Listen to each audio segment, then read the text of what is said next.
Did Red get the best cards in Commander Legends? Find out next on Commander Replay.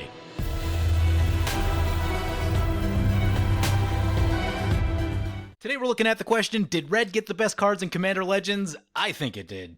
So we're going to take a look at the red cards from Commander Legends, figure out what decks they fit in, figure out where we want to run them, figure out if they're any good or not. But yeah, overall, I am really excited about the red cards in Commander Legends. I think Red got the coolest stuff personally, but maybe that's just me, maybe that's because I play a lot of Red, I don't know. I think these cards are awesome. Before we get going, I do want to say that I covered some of the Red Voltron commanders already in another video, so if you're looking for some of those, go check out the Voltron is back video that I did last week, because I'm not going to cover those ones again, just because there's a lot of cards to go through for the sake of trying to keep this video short. So anyway, with that, let's get into it. So first up is Alina Kessick Trapper. This one was spoiled well ahead of a lot of the other cards, and I got pretty excited when I saw this one get spoiled, because when I looked at it, my immediate thought was, Neheb number 2. Now, I don't think it's as powerful as Neheb, but still, Neheb is a really powerful card, so even if it's 75% as good as Neheb, that's still really, really good. I took a look through a lot of the available partners for Alina. Nothing really jumped out at me as like a must run. So it really comes down to, what do you want to do with the extra mana that you're making from this card? And that'll kind of determine which partner you want to run, which colors you need to be able to execute that plan. But I did find a combo available with Alina that you can do in mono red, but gets easier if you add other colors. And that combo is Staff of Domination with anything that increases Alina's power with haste. So this is a 4-card combo. I get it, 4 cards is kind of a lot, but haste is really easy to get in red and probably something you want already anyway. And there are 3 lands that give haste, so it gets a lot easier when one of those cards is a land slot and there's multiples of it. The hardest part of mono red will be finding Staff of Domination. You may have to use Gamble, and Gamble's not great. I don't have a lot of love for Gamble. But anyway, the way the combo works is you have your 3 combo pieces in play. You cast Alina, you give it haste via one of those sources, you do anything that gives it plus power, a Cage Sun would also work. And then with Staff of Domination, you'll spend 3 mana untapping the creature and 1 mana to untap Staff of Domination. So as long as you can produce at least 5 mana by tapping Alina with Staff of Domination in play, from there, you've got yourself infinite red mana, and you can do just about anything you want. As far as other ways to find this combo, adding a black partner gives you a lot of great tutors, which would make it really easy. Adding white will give you Enlightened Tutor, which is reasonable, and adding blue also has a lot of ways to tutor for artifacts.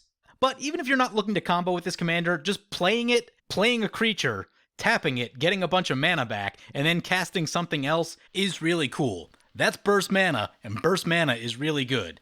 Again, it's not quite as good as Neheb, it's also not as good as like Mono Green Selvala, but Mono Green Selvala is like also one of the strongest cards in this format, so obviously you don't want it to be like that insanely good. So again, being 50% as good as Mono Green Selvala is still pretty good. So lots of cool things to be doing with this card. I'm probably going to try it out in Aurelia just to see what happens. I don't know if it'll be a mainstay of the deck, but there's always plenty of things to do with extra mana. Aurelia does give it an untap, which is really cool, so even more mana, so definitely worth something trying out for that. But with that, let's move on. Next up, we have Krark the Thumbless, a card that myself and I think many people are excited to see. Whenever you cast an instant or sorcery spell, flip a coin. If you lose the flip, return that spell to its owner's hand. If you win the flip, copy it, choose new targets. It's got partner. I think the first thing to acknowledge with Krark is that if someone plays both of Krark's thumbs and attaches them with a Bludgeon Brawl, you probably have to concede the game out of respect. Because I don't know if you can find a more flavorful win than that. But as far as actual things to do with Krark, obviously you can try copying a bunch of big burn spells or whatever red spells you like. It does have partners, so you can add different colors into the mix and find other big spells worth copying. But there's one thing I saw that struck me as really interesting, and that is, if you run any of the spells that are free to cast when you control your commander, you can keep casting them until you win the flips to get the copy, which I think is especially cool with Deflecting Swat. I'm sure there's some wild stuff that can be done with Deflecting Swat and another spell on the stack. Also, I can see things getting really wild with Narset's Reversal if you partner with blue. Mix in some Reverberates, Wild Ricochets, stuff like that. maybe some ritual type effects, and I think you've got yourself a pretty legit Storm Commander right there. So Krark, really interesting. Beyond that, you can also just do a lot of the flip a coin type stuff if you're into that kind of thing. And I'm sure it'll play nicely with Okon and Zindersplit. So really interesting card, so we'll see what happens. Next up is Tago Goblin Weaponsmith. It says, whenever a land enters the battlefield under your control, create a colorless equipment artifact named Rock with equipped creature has 1, tap it, sacrifice Rock. This creature deals 2 damage to any target and it costs 1 to equip. So I thought about this one for a little bit. And the 2 partners that come to mind are Silas Wren because of the Death Touch and Falthus Shadowcat Familiar because of the Death Touch. When you throw the rock, it's the creature doing the damage, so anything with Death Touch is going to be awesome and give you easy, repeatable creature removal. So I think these are your 2 frontrunners as partners. But as far as stuff to do with the 99 of this deck, again, if you partner with black, lots more Death Touch. Here's a couple cool creatures with Death Touch. I look for any chance that I can to try and run Tetsamok because I think it's a fun card. Equipments that give Death Touch. Gorgon's Head, Gorgon's Flail, forgot to add Basilisk Collar. If you're going the Death Touch route, you probably also want Thornbite Staff. And you may also want to think about some free equips. It's equip 1, so it's not the end of the world, but I think it could make sense to have some free equips in the deck, especially if you have other equipments going on. But Tago looks really cool. Repeatable removal is a really good thing. Do not underestimate it. Next up, we have Dargo the Shipwrecker. Dargo's an interesting one. I don't think it's the best commander of the bunch, but I still think it's more interesting than people have necessarily given it credit for. So it says, as an additional cost to cast this spell, you may sacrifice any number of artifacts and or creatures. This spell costs 2 less to cast for each permanent sacrificed this way, and 2 less to cast for each other artifact or creature you've sacrificed this turn. And it also has Trample and Partner. By itself, it kind of just looks like a commander that wants to attack. But the one thing to note is that it does have 7 power, and 7 power puts a really fast clock on your opponents. Not a lot of commanders that still get played have 7 power anymore. And once you start talking about putting like double strike, extra combats, any sort of equipment on it, you're talking about probably killing your opponent in 2 hits. It forces them to have to react to Dargo instead of being able to spend more time making value plays and ramping and just kind of sitting back. Now, I don't think it's necessarily the best commander, but I still think the abilities are interesting even just from a I want to attack you a lot style commander. As far as things to partner it with, there's a couple partners that looked kind of interesting to me. Alina's interesting because it comes in with 7 power, and you can tap Alina, get that mana going again, and if you're trying to do the Staff of Domination combo, seems reasonable, although being mono-red, it's not the easiest to find Staff of Domination as we mentioned. So maybe you run it in the 99 of an Alina deck, and then use another color to have an easier time finding the staff. But some of the other things that I thought were interesting were Tana the Bloodsower, because it makes a lot of creatures, you can easily sacrifice them, or Bruce Tarl, you put Double Strike and Lifelink on it and swing away, and it seems like that should be a pretty good time too. But one of the other things I started thinking about as I was filming is that there's probably a way to do some like food chain type nonsense with this, where once you've sacrificed a certain number of things, you're going to have a ton of cost reduction on it. Something like this would give you an infinite combo where every time you cast it, you get a token, sacrifice the token for some mana, sacrifice the token to Dargo, get the Impact Tremors trigger, and then sacrifice Dargo to Ashnod's Altar and get more mana. And that's going to go infinite because of the cost reduction built into Dargo. So there is a little bit of combo potential there as well, which I think is kind of interesting. Next up, we have Breeches, Brazen Plunderer. Has Menace, says whenever 1 or more pirates you control deal damage to one of your opponents, exile the top card of each of those opponents' libraries. You may play those cards this turn, and you may spend mana as though it were any color. It does have Partner.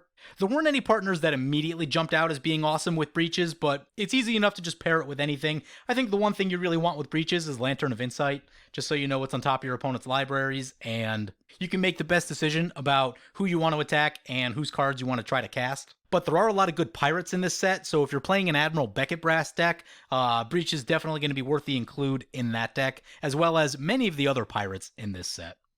Next up, we have Soulfire Eruption. This card is interesting. So this is one of the red mythics, and even though it costs 9 mana, I think the effect is really impactful. The effect is really cool. The 9 mana may be a little bit limiting, but I've been going back and forth on the question of, should you have 9 mana in a game of Commander? And For the most part, if you're playing games that go 7 to 10 turns, you should have 9 mana because you should be ramping, you should be making your land drops, and it's not that hard to get to 9 mana. Sure, you won't be able to do it like super quickly unless you're playing Neheb or something like that, but around turn 7, turn 8, with something as simple as like a Thran Dynamo or a Dowsing Dagger, Sword of the Animist, any of that good stuff, you should reasonably be able to get to 9 mana, and if you do, I think this is a really cool card. So it says, choose any number of target creatures, planeswalkers, or players. For each of them, exile the top card of your library, then Soulfire Eruption deals damage equal to that card's converted mana cost to that permanent or player. You may play the exiled cards until the end of your next turn. So obviously there's a random factor here, which I think makes this card exciting. Right now you can think about a card like Insurrection that's similarly costed, and Insurrection can just end the game.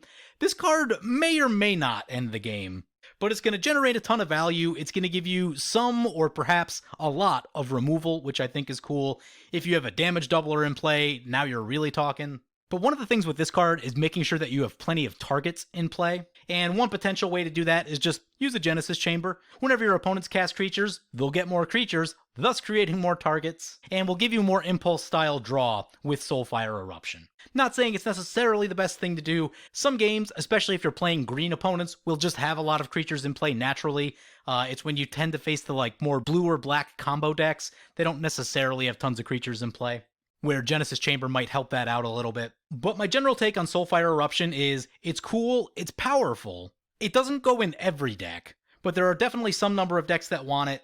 I don't know how playable it will be in the long term, but I think it's at least worth trying this thing out in a few of your decks, just to do it a couple times and see how it feels, because it's going to be exciting when it goes off. It's going to be a fun card when you play it. And I think that alone makes it worthy of inclusion at least somewhere. Next up is Hellkite Courser. A really interesting card that I initially wasn't that excited about until I started doing the research for this video and found this can actually do some pretty cool stuff. So let's take a read of it. It's a 6 mana 6/5 flying. When it enters the battlefield, you may put a commander you own from the command zone onto the battlefield. It gains haste. Return it to the command zone at the beginning of the next end step. So first things first, I checked with Twitter and the consensus there was that this does not increase your commander tax because you're not casting it, which is a good thing. You cast this dragon, you get to bring your commander into play and use it for one turn with haste, and then it goes back to the command zone. Which I said, upon first looking at it, didn't seem all that exciting to me. It seems like it's fine. But once I dove into it, I found some really cool stuff to do. So here we go. The first thing we see, it works really well in dragon decks. The Ur-Dragon is probably the best example. Getting a single attack with the Ur-Dragon is ridiculous. You're going to draw cards, you're going to drop permanents into play, it's going to be a good time. So in that deck, it's going to be awesome.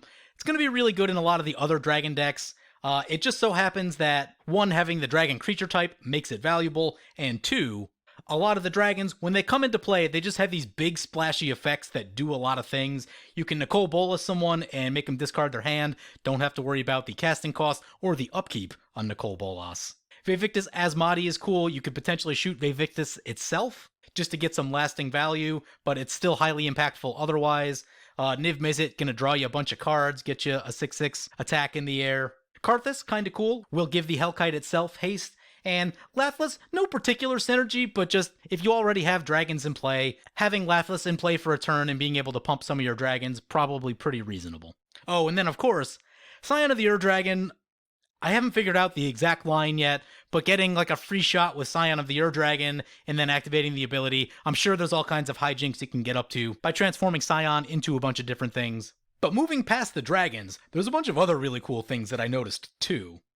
On the left side, we see commanders that it directly combos with and can go infinite. So with the sack outlet, Hellkite Courser will go infinite with Kiki-Jiki, Bladewing the Risen, and Gerard Weatherlight Hero. The timing for each of these will be a little bit different, but the idea is generally the same. So with Gerard, and this will most definitely be going in my Gerard deck at least to test out, the dragon comes in, he brings in Gerard, sacrifice the dragon, sacrifice Gerard, Gerard trigger, the dragon comes back, brings Gerard back, we've got ourselves an infinite combo. Bladewing the Risen, similar idea. Cast Hellkite, get the trigger, sacrifice Hellkite with the trigger on the stack, use Bladewing the Risen, put the trigger on the stack targeting Hellkite, sacrifice Bladewing, Hellkite comes in, brings back Bladewing, and repeat that and you'll get infinite sack triggers.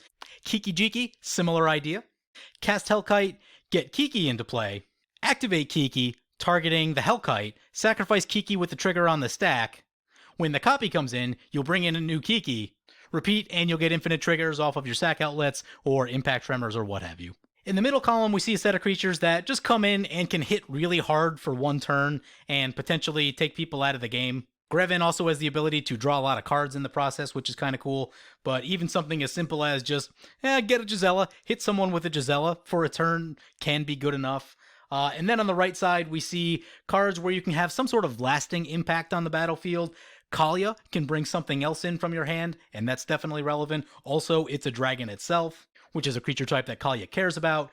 Godo, you just bring Godo back one time, get another equipment. Could be Helm of the Host, could be something else, depending on which way you're going.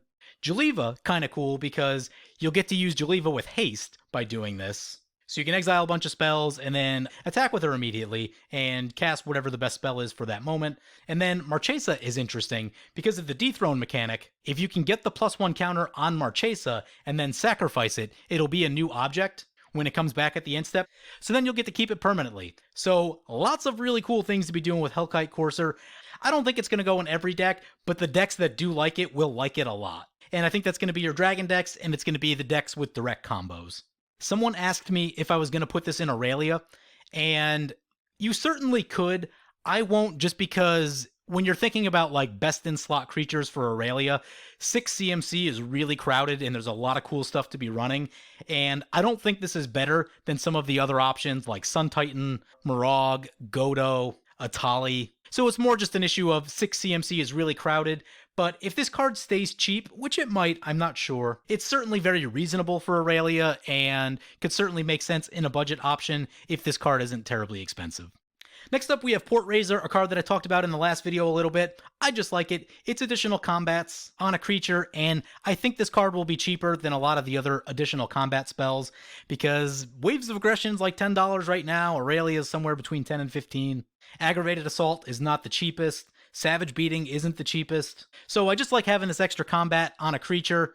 Hopefully it'll stay cheap for a while. You do need to give it some evasion, just so you can make sure you're hitting your opponents the way you need to be. But overall, cool card. I like it a lot. A lot of different red decks will be able to run this, and it's a pirate. Going to be good for Beckett Brass.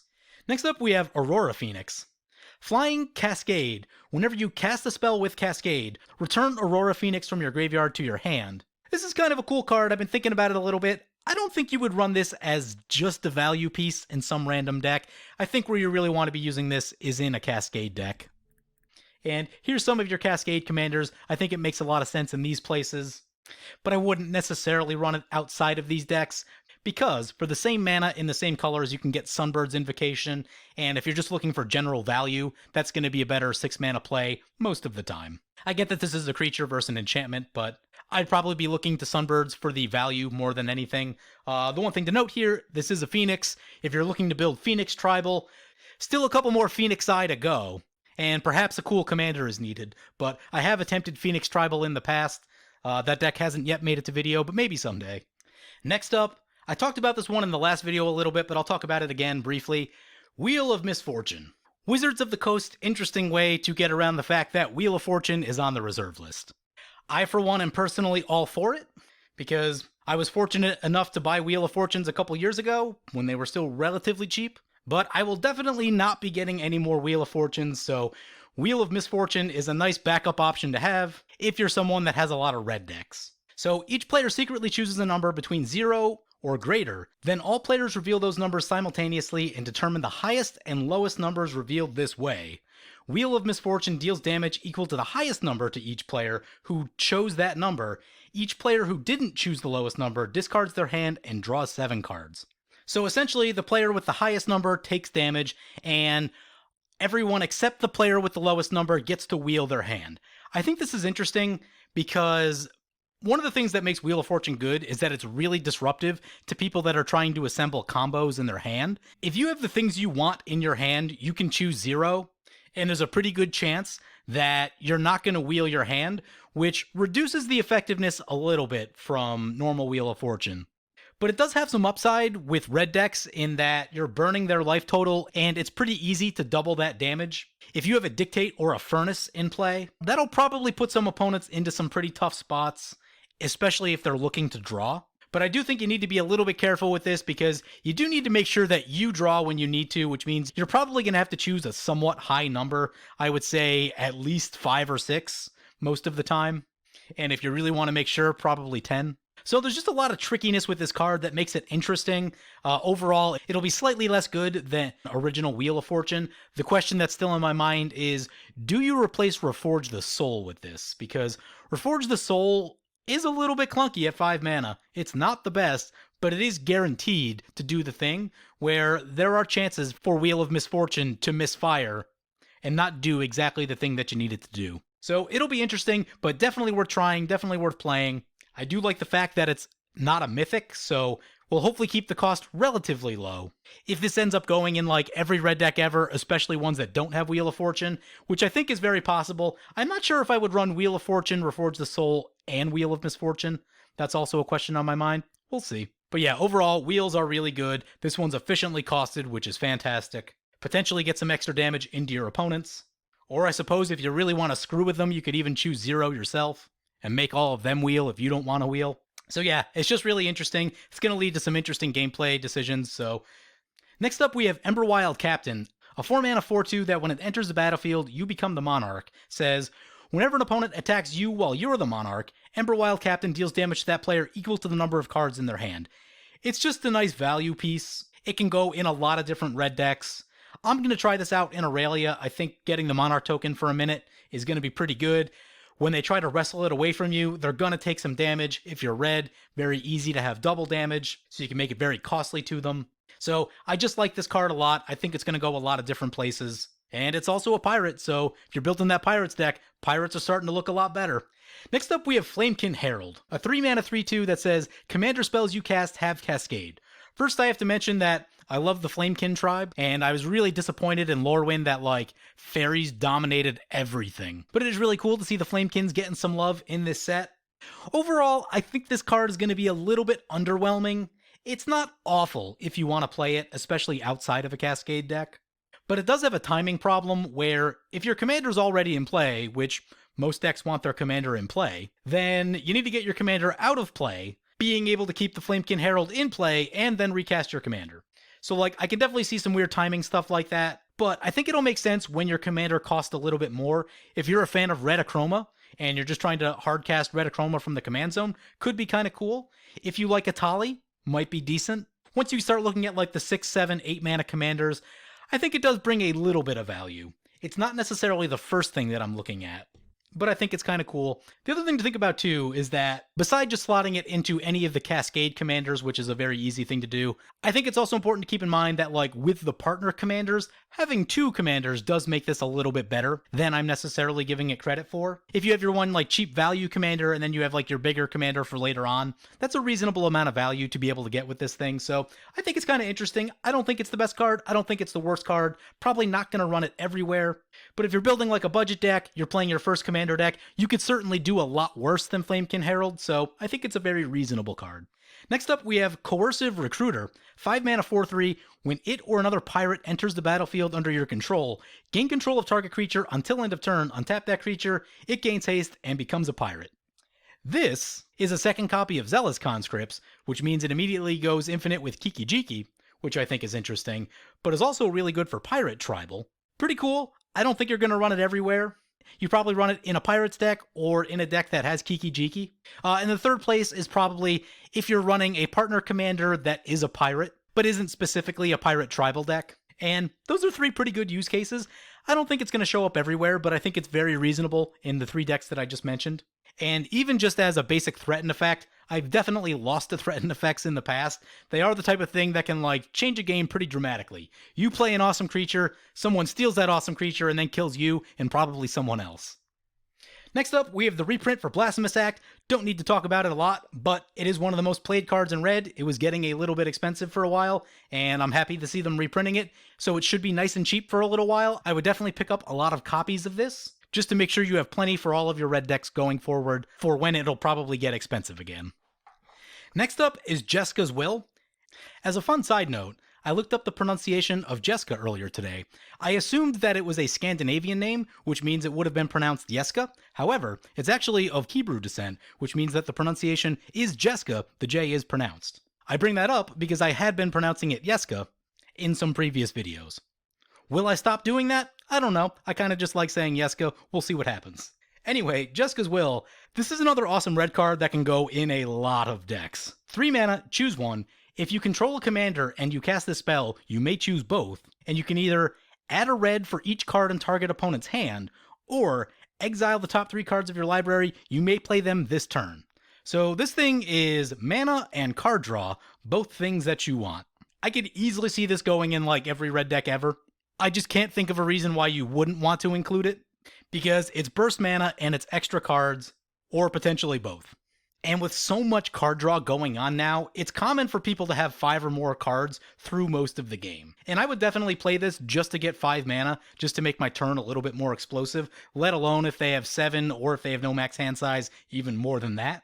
Right now, there's a lot of incentive for burst mana in the format, and burst mana is really powerful, and that's what this card does.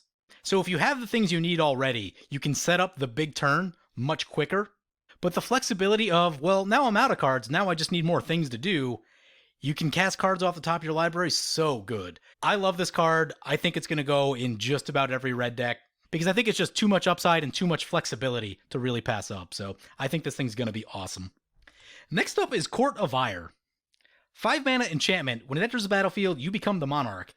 At the beginning of your upkeep, it deals 2 damage to any target. If you're the Monarch, it deals 7 damage to that player or permanent instead. At first I was like, maybe it's a little bit slow, it's a little bit expensive at 5, but it's straight card draw in red, which red doesn't have tons of outside of wheels. But it's also damage on top of that, and very simply, red decks like damage. So I think its best use case is going to be in some sort of like mono red or red X control style deck. If you're running like Magma Quake and Fault Line and all of the instant speed red wipe the board type stuff, casting this one time, drawing a card, getting it back, and then bolting something for 7 is really good. But on the opposite hand, paying 5 mana, drawing a card, and bolting something for 2 when it comes back is probably akin to about sort of Fire and Ice, which isn't bad, but it doesn't blow you away. But the thing that's also valuable here, it just stays in play. At some point, you might be able to wrestle that Monarch token back, but the trick will always be defending it. Red decks don't defend particularly well. There's just so much incentive to be attacking that it's not necessarily the easiest thing to do. But if you are able to do it, 7 damage is a lot. You can kill most creatures and really take some chunks out of opponent's life total. Again, damage doubling is really good here. So I don't think it's going to go necessarily everywhere, but I think there are definitely a lot of red decks that will like this, especially if you're playing more of a controlling game plan, or if you have like a lot of tokens and things running around, things that block well and can hang on to that Monarch. That's a lot of free damage to get when your turn comes back with this thing. Next up is Meteoric Mace. This card's interesting, but I don't love it. It's a 6 mana equipment, it has equip 4, it says, equipped creature gets +4/+0 and has trample, and it cascades when you cast it. So the cascade is what makes it exciting, because you could potentially cascade something cool off of the top, and who doesn't want to do that? Sometimes you hit something really cool, sometimes you don't. It adds a nice little bit of randomness to this card, which makes it exciting, but the overall mana cost on this card is really high. 6 and 4 is a lot. At that point, you're almost talking about like, why don't you just run Argentum Armor? Because Argentum Armor is 12, and Argentum Armor, if you get it into play and you use it, generally wins you the game. Where the Meteoric Mace isn't quite that good for a relatively similar mana cost, but if a game goes long enough for you to get this into play and equipped to something, 4/0 and Trample is a really big deal. That's a huge power spike on any creature that you're putting this on, especially if it's a commander that wants to be hitting things with equipment. The big thing here is when you're talking about like best in slot equipment, Embercleave is going to be your much better 6-slot equipment, just that Embercleave is way more expensive than this thing's going to be.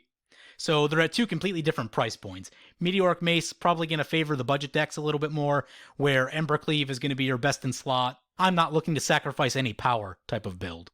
But even though it's expensive, 4/0 and Trample is something you will feel if that player is able to get it into play and equipped and start swinging with it. Next up we have Volcanic Torrent. 5 mana sorcery, it cascades. It deals X damage to each creature and each planeswalker your opponents control, where X is the number of spells you've cast this turn. The two places where this makes sense are a Cascade deck and a Storm deck. I don't think I would play this for just like random value. I don't think. Maybe it's worth trying out because it should always be X2, at least, and X2 is reasonable. Can clean up some mana dorks and things like that, but overall it's probably a little bit underwhelming. Later in a game where you might be able to cast like a third spell or a fourth spell, if you have a mana rock in hand, that'll certainly make it a lot better. I find X3 to be a really relevant amount of damage that kills a lot of commanders, kills a lot of mana dorks, a lot of value creatures. So if you can get to at least 3 with this, then you're talking about a very reasonable card because you're getting that Cascade. But yeah, I wouldn't run it everywhere. I think it's going to be your Cascade decks and your Storm decks. It is cool for Storm decks if you like playing Storm. This is another potential finisher option for you. I don't know that it's better than any of the other options that exist, but it's also removal, so it can kind of double up as like, well, I just need to wipe the board right now. Or if you catch it late, it can be the finisher, so I think it's kind of cool if you like playing Storm. If you're planning to do some kind of loop with either Dargo or Rograk, then you could potentially look at Volcanic Torrent and could have a home there, so I don't know, we'll see what it does. Next up is Crimson Fleet Commodore, another pirate, 4 mana 5/2 trample. When it enters the battlefield, you become the monarch. I don't think it's a best in slot type card. The Ember-Wild Captain that we looked at earlier I think is going to be better than this. However, if you're building your first deck, if you're on a budget, I think this is a very solid option. This is the type of thing that could be like Pauper playable. It's a common. I haven't really kept up on the Pauper format at all. I don't know if this is too slow, but it's certainly interesting. So I don't think it's a best in slot for Commander, but I think it's still very reasonable, and especially if you're building on a budget, I think it's totally legit for that. And again, it's a pirate. Beckett Brass, getting better. Next up, we have a card that is super narrow. Impulsive Pilferer, it's 1 mana. When it dies, create a treasure token. The only place I see this being good, but I'm actually probably going to check out, is inside of a Revelark combo and inside of the Gerard combo. Because if you're comboing with those things, the treasures will give you infinite mana, which I think is kind of cool. And it's got Encore, so you can do it from the graveyard if you need to. But yeah, I don't think this is going to see play in very many decks, but if you're doing the Revelark thing, you might want to at least ask yourself the question of like, do I want this? Next up is Frenzied Saddlebrute, a 5 mana 5/4 with haste. All creatures can attack your opponents and planeswalkers your opponents control, as though those creatures had haste. That's a really cool ability. I like that a lot. This card is all about incentive. It gives you incentive to attack your opponents, which I love. I play a lot of Gisela, and Gisela is like the ultimate incentive. There's basically 0 incentive to attack you, and tons of incentive for opponents to attack each other. This card fits along those lines. I don't think it's a best in slot option for a lot of decks, but I think if you're trying to do something fun like Gahiji, maybe even Gisela, where you're trying to create a situation where you want your opponents to kill each other, I think it's kind of cool for those type of decks, so I think it's going to be fun. I think it's a unique card. In the decks that want it, I think you're going to see some wild stuff happen on the board, so I can't wait to see this one in action somewhere. Next up is Fathomfleet Swordjack, another pirate. When it attacks, it deals damage to the player or planeswalker it's attacking equal to the number of artifacts you control. This isn't going to go everywhere, but I'm a guy who loves my artifacts. I love my equipment, and I started doing the math. I'm like, how many artifacts do I normally have in play at a time? 4, 5, 6, sometimes more than that? That's a lot of extra bonus damage to be getting on this creature. Probably not a best in slot option necessarily, because all it really does is damage, but for decks that want a lot of artifacts in play, that's a lot of free damage to be getting, and especially if you're me and you like extra combats a lot, and or double damage. Probably slot this thing into like a Joyra deck when they have like 20 artifacts in play and just attack with it one time and watch someone die. Not that you would necessarily do that because that's probably not how that deck plays, but it still could be kind of cool to do it one time. So I think it's a fun and interesting take on the do more damage type of creature and gives you some payoff for having a lot of artifacts in play. Has the Encore ability, which is nice too. You can get it back later. 6 mana to get 3 copies of it later on isn't terrible, and if you got some bonus damage off the artifacts, that can definitely take 1 or more players out of the game. But anyway, yeah, I'm going to wrap this up there. I am really excited about the red cards in Commander Legends. I think red got a lot of really cool stuff. I feel like red was the winner of this set, personally. And I can't wait to start playing these on video, figure out who lives up to expectations and who doesn't. So, hope you guys like this video. As always, feel free to comment, like, or subscribe. Thank you for watching.